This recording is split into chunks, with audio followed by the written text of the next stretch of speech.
तिला नक्की बरं पडलं. या अंधारमय आयुष्याला नुसतं मोठाच असतं का? असं आपल्या या अंधारात मी उजेड शोधण्याचा निरर्थक प्रयत्न करते. आई कधी बरी होईल? आई किती दिवस झाले तुझ्या चेहऱ्याला बघितलं. तुला बघितलं तुझ्या चेहऱ्यावरच्या आसूंचा आई एकदा बरी झाली ना तुझी लाटली बघ. तुझ्या डोळ्यात अश्रूचा एक थेंब पण नाही येऊ. पण त्यासाठी आधी आयुष्यात बरं व्हावं लागेल. बरी होईल ना घाई बरी होशील. नाहीये तुला नक्की बरं करेल. चल औषधी घ्यायची तुला. चल बाळा ट्रायपॉड लाया नहीं है रंग पर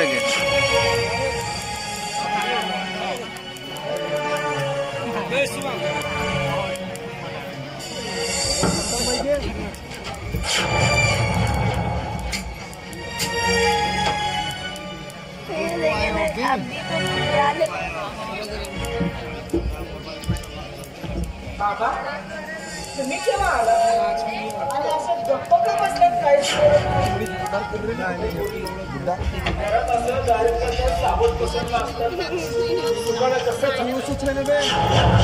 अगं मला या परीक्षेचं तडपता बघवत नाही का?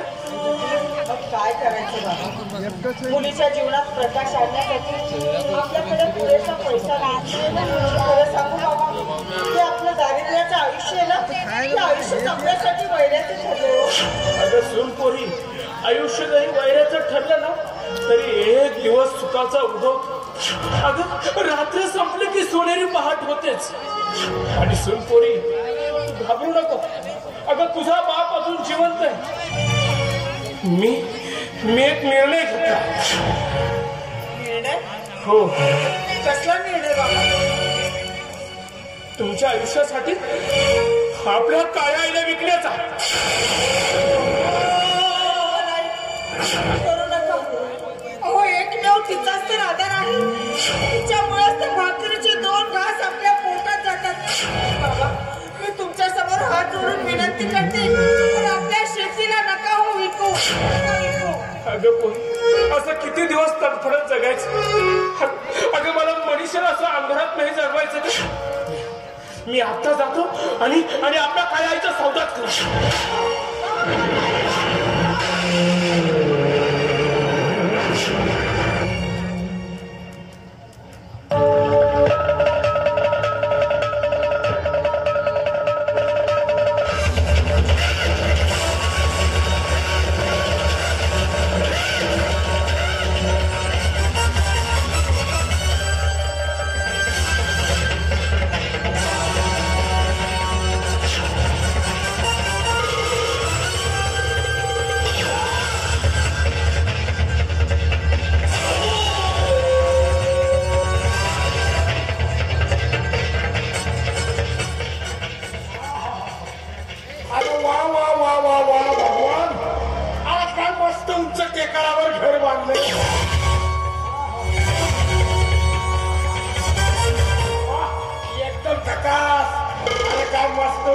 टेकडीवर घर बांधले.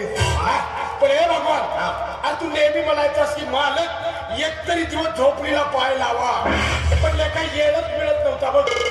पण आज तुझ्या झोपडीवर पाय लागले. नाही म्हणजे आपण दोघं बोलत बसलो इथे. मला सांग घरात कुणी दिसत नाही तुझ्या? मला काका बायको गेली असं तुला मांडी करायला. माझा बाप तर तुमच्या इथं सालानं काम करतोय. अरे का तुझा बाप आज कामावरच आला नाही म्हणून तर बोललो ना. मला आम्ही घरात 3 माणसे. माझा बाप, माझी बायको आणि माझी पोरगी. भगवान तुला पोरगी आहे? आहे पण मला ती आंधळी आहे. पण एका तुझी पोरगी आंधळी आहे? आंधळीच आहे मालक. म्हणजे ते झाली आंधळी आता ते झालं. अरे मला सांग जन्मापासून आंधळी आहे का?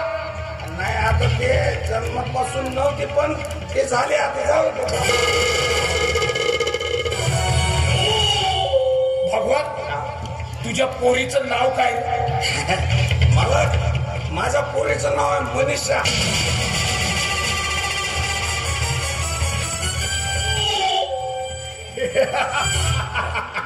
मनीषा नाव आहे बाई. अरे अरे मनीषा छान नाव आहे. हा मनीषा म्हणजे मनातली इच्छा. नाव तू ठेवलंस ना? नाही मी नाही ठेवलं मला. हा हे माझ्या बायकोने ठेवलं. बरं ते जाऊ दे. मी काय म्हणतो, अरे आज तुझ्या झोपडीवर येण्याची उद्देश 2. उद्देश नंबर 1 तुझ्या झोपडीला पाय लावायचा. आणि उद्देश नंबर 2 आहेस कुठं लेका? अरे उद्देश नंबर 2 तुला सरपंच बनवायचा आहे. भगवान आपल्या गावचा सरपंच होणार. अरे हा तुझी इच्छा होती ना. हा तर हे बघ, अरे हा जागीला म्हणून त्याच या गावात होईल. आता म्हणले चला भगवानला सरपंच बनवायचा आहे. अरे काल रात्रीला मीटिंग झाली, त्यामध्ये सांगून टाकलं म्हणलं गावात जर दारूबंदी करायची असेल तर सगळ्यात अगोदर सगळ्यात बेवळ्या माणसाला सरपंच बनवा. म्हणजे दारूबंदीची सुरुवातच त्याच्यापासून झाली. तुमच्या पाया मी सरपंच झालो ना तर पहिलं तंटामुक्ती करू. अरे तंटामुक्ती एका सगळ्यात अगोदर तुला दारूबंदी करावी लागेल. काय बघ, आता सरपंच झाल्याबरोबर तुला दारू सोडावी लागेल. कसं काय मग जाऊ दे. नाही नाही पण मला सरपंच व्हायचंय. पण त्यासाठी तुला दारू सोडावी लागेल. आणि खरी गंमत समोर आली का? आता हे बघ, सरपंच झाल्याबरोबर तुला दारू सोडावी लागेल.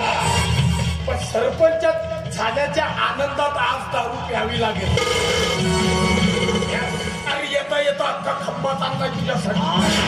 म्हणजे बघ आता आज तुला जितकी प्यायची ना तितकी पिऊन घेशील. आता चांगल्या कामाला उशीर नको. मी हा गेलो आणि आलो कामाला.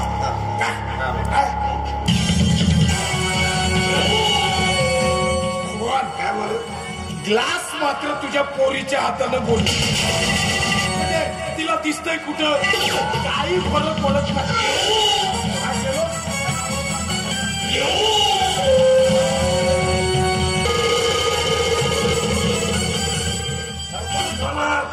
या गावचा सरपंच होणार मी.